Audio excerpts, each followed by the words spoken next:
So I invite you as we enter this time of shared quiet,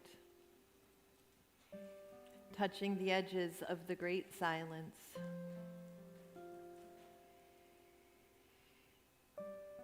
to listen to your body and let it shift, settle, breathe into a comfortable stillness.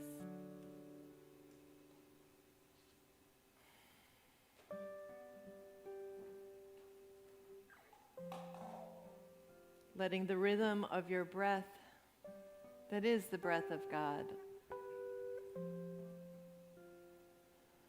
bring your awareness gently inward with the invitation to go deeper.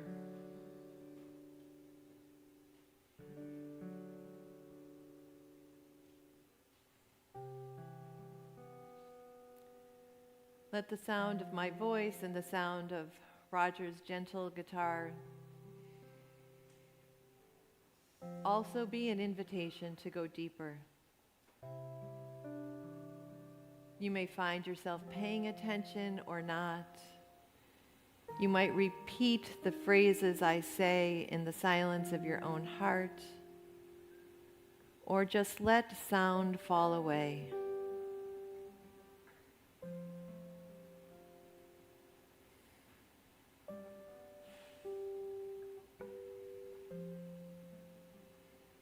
When I pray, I feel my heart go deeper.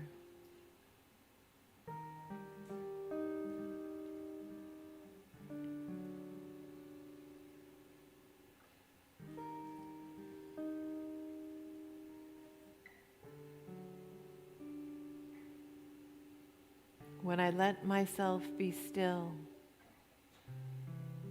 and pray, I feel my soul go deeper.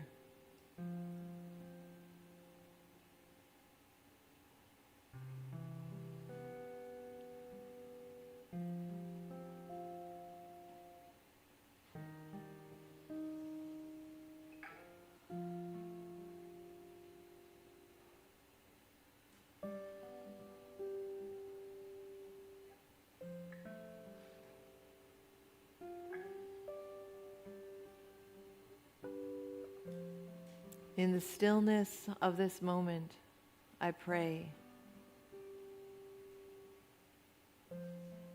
And I feel my love, my compassion go deeper.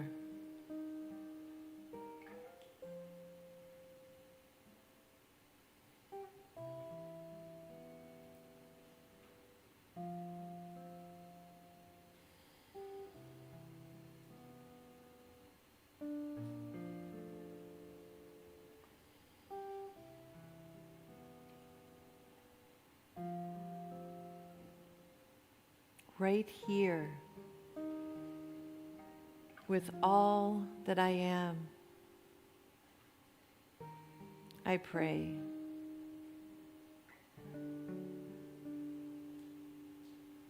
Right now, we entrain our hearts with the heart of the One. And we go deeper.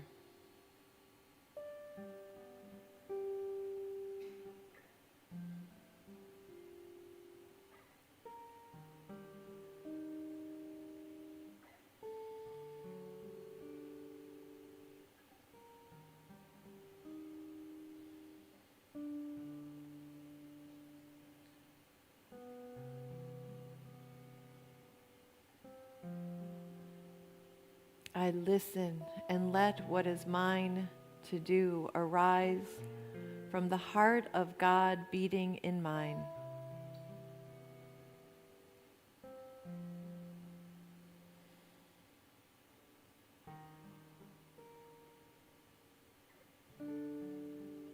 I listen and let what is mine to do arise from the soul of the one.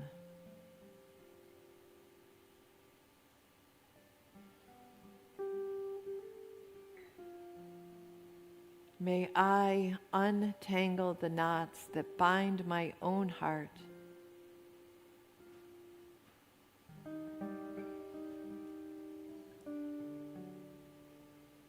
And so let me show up as love.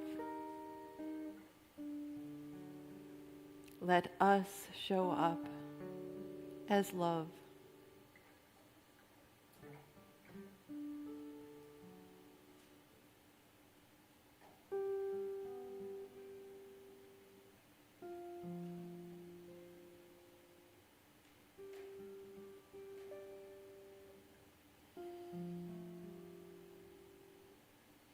And come back now into this space,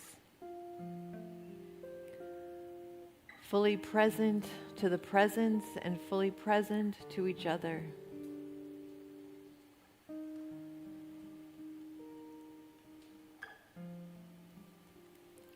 Trusting in the deep heart of God.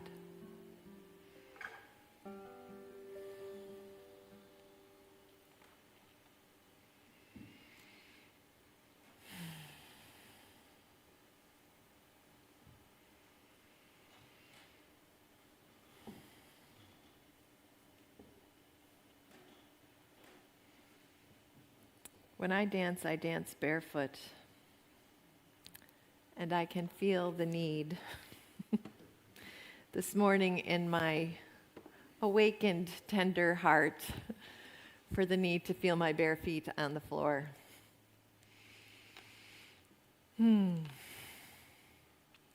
Last week I wove together the strands of remember, grieve, and love.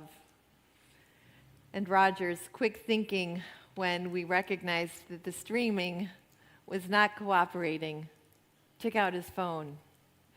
So there's an audio version of it. But the challenge that I saw last week in weaving those strands was my own challenge in how to see the sorrows that break me open, to lead us to see the challenges that break us open as a pathway to love more deeply.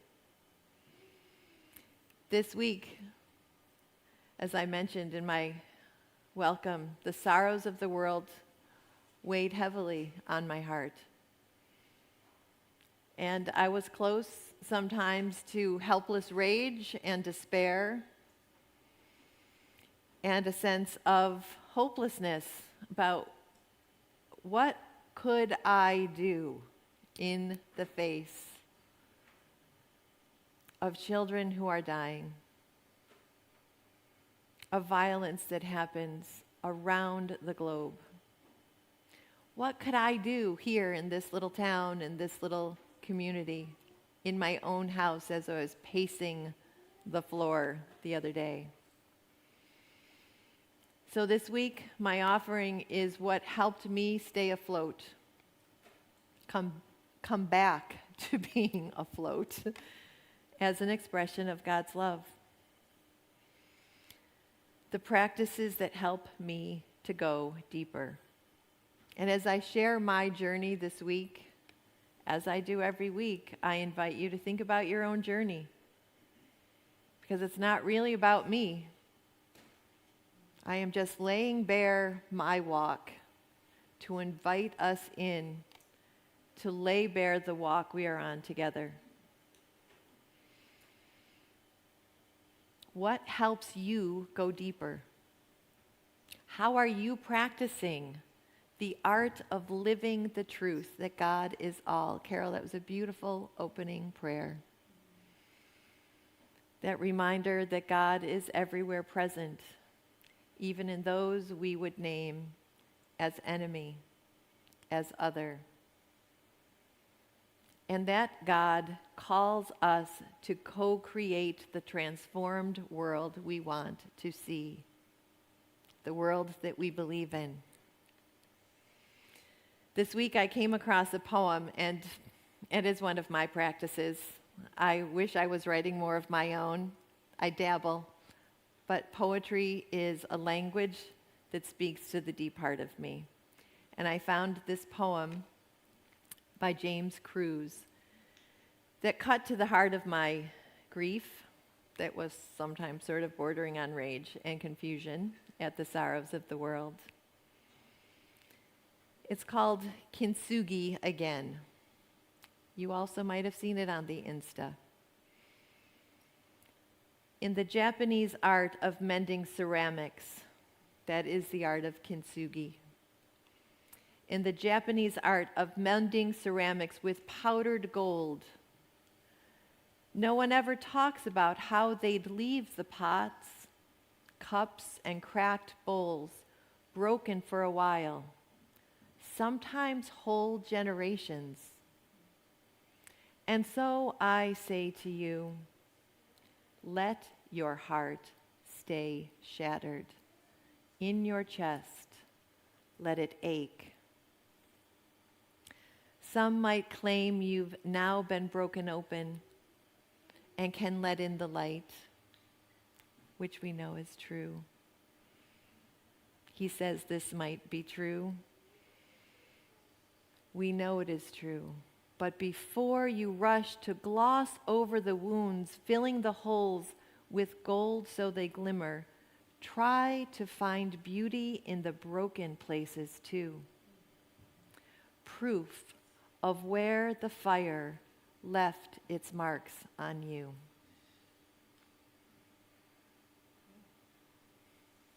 The fires of this age have left their marks. The fires of our own transitions, those moments when we felt we failed, those moments when we've dealt with loss, confusion in our own personal lives. But for sure, the fires of this age have left their marks. We are hard-pressed to talk about the horrors happening around the globe. Lives lost in wars and oppression, in gun violence, in systematic oppression, in climate catastrophes, without sides lining up to shout at each other about how right our side is and how wrong their side is. Staying near those flames and not being consumed is a delicate balance. And I think it can only be achieved by going deeper, by shoring up our spiritual practices of prayer, of meditation, even when meditation is just listening to the ever-present chatter in our own minds, and in the quiet communing with the deep heart of the unnameable, omninamable presence.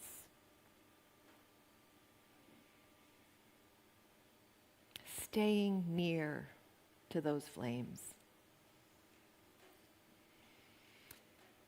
In The Rebirthing of God, another one of my spiritual practices, is a book that I had laid aside but came back to this week.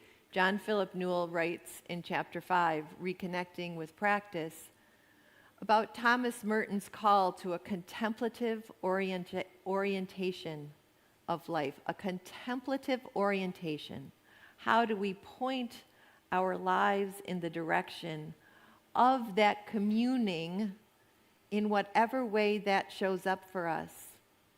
Walking in nature, poetry that breaks our heart, the laughter of a toddler's antics. All of those practices point us towards a deeper life. And he writes about Thomas Merton. His teachings on spiritual practice, we can discern a threefold pattern. The first is Merton's belief that spiritual practice is about remembering, not discovering, remembering our diamond essence. That spark of the divine that is the light that shows through those cracks in us. It is about remembering our diamond essence, about what is deepest in us as being of God. The truth is the truth is the truth. This is the same message that we read in the 5 principles. It is one of the foundational unity spiritual movement principles. Our essence is of God. Merton's second teaching is his conviction that spiritual practice is about remembering that diamond essence is at the heart of each one of us and of all things. Again, that sounded pretty familiar. At the heart of unity teachings is there is no separation from spirit or others. Those I would label enemy or other are also made of that essence. Merton's third teaching is his belief that we will find true strength for the holy work of transformation in the world only by digging deep into the foundations of our being. Enduring strength will not be found in our ego, which is where I was when I was like, what am I going to do to fix the world? Nothing, honey. Oh, yeah. Not entirely true. But it is not. Ego strength is necessary. But that is not our starting place. The essence of our being in God is where we will find our enduring strength for the transformational work that we are about. And Merton reminds us, Philip Goldberg reminds us, Thich Nhat Hanh reminds us, the Buddha reminds us, Jesus reminds us, we must listen to that divine essence. Our spiritual practices help us return to our deepest center. In that way, we penetrate, as Merton called it, the innermost ground of our life. And that allows us to find our meaning from the inside, not from the outside. We will find true strength for the holy work of transformation in the world only by digging deep into the foundation of our being. Returning to our center. Returning to our essence. To our trust that God is at the heart of us and all things. All beings, all of creation. That is the work of living into our principles, our unity principles, our core values as a community, into our life as human beings on a spiritual journey. We are called to live into that center, from that center. That is our sacred purpose. How we express that is ours to find. But we must each shift into that space of understanding that is who we are at our core.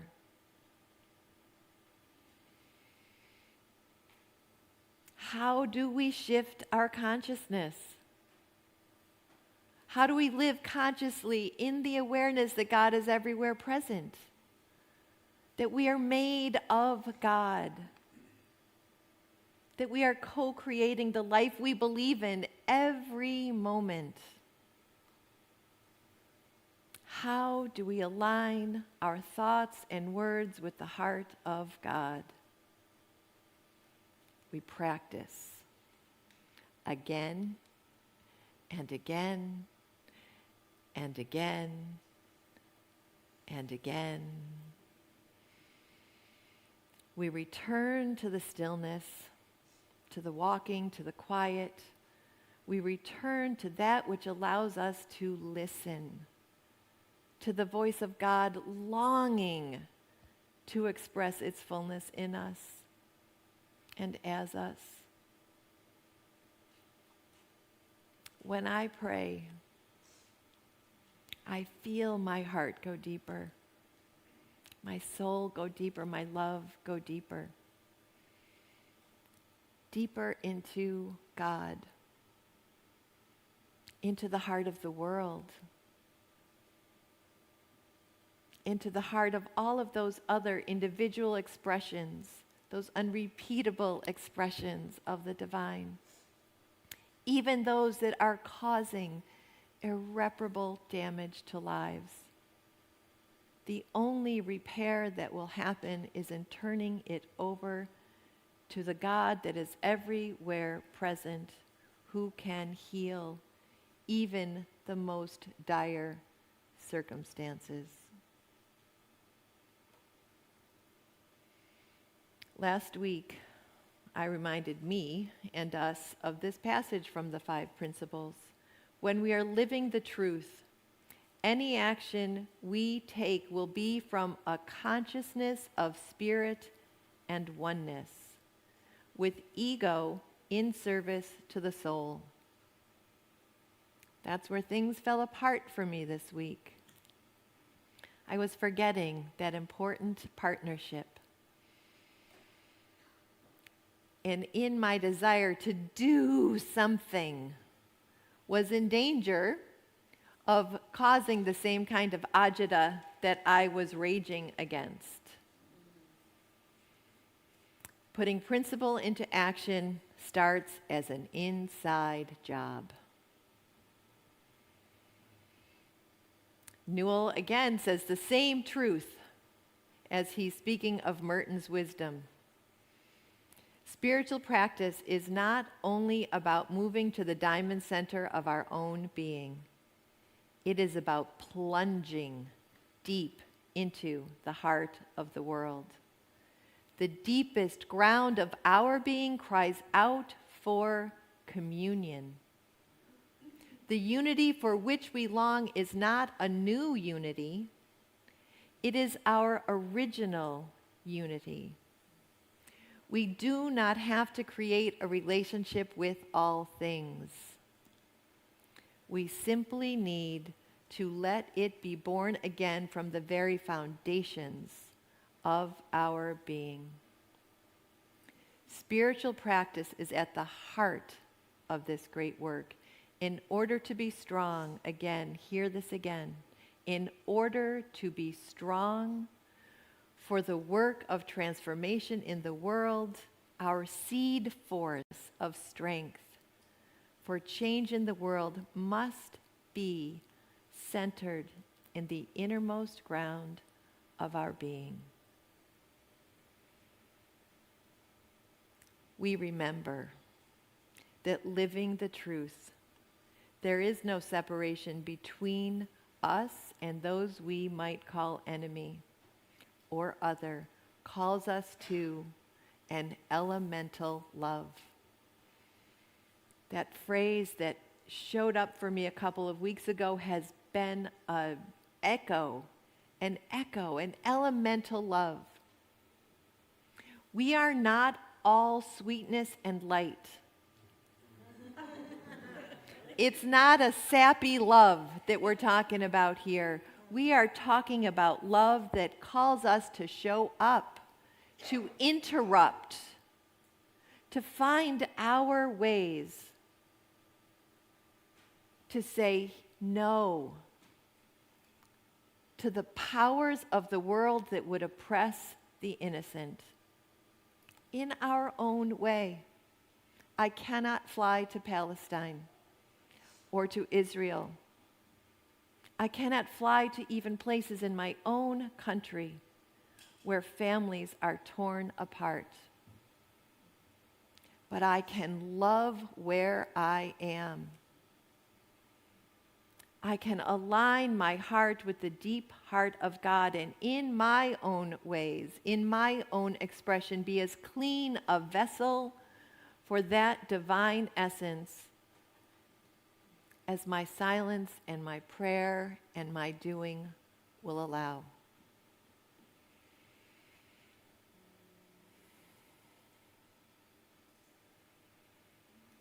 So here, to close, is one more poem with an unknown author, at least to me, and the Prayers for Peace website where I found this, but with the wisdom of a beautiful to-do list for living fully into the practice of transforming the world with love, compassion, peace, and justice, and starting right where we are, called On This Day. On this day, mend a quarrel. Search out a forgotten friend. Dismiss suspicion and replace it with trust. Write a love letter. Share some treasures. Give a soft answer. Encourage youth. Manifest your loyalty in a word or deed. Keep a promise. Find the time.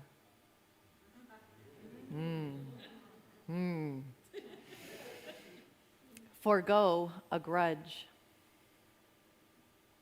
Forgive an enemy. Listen.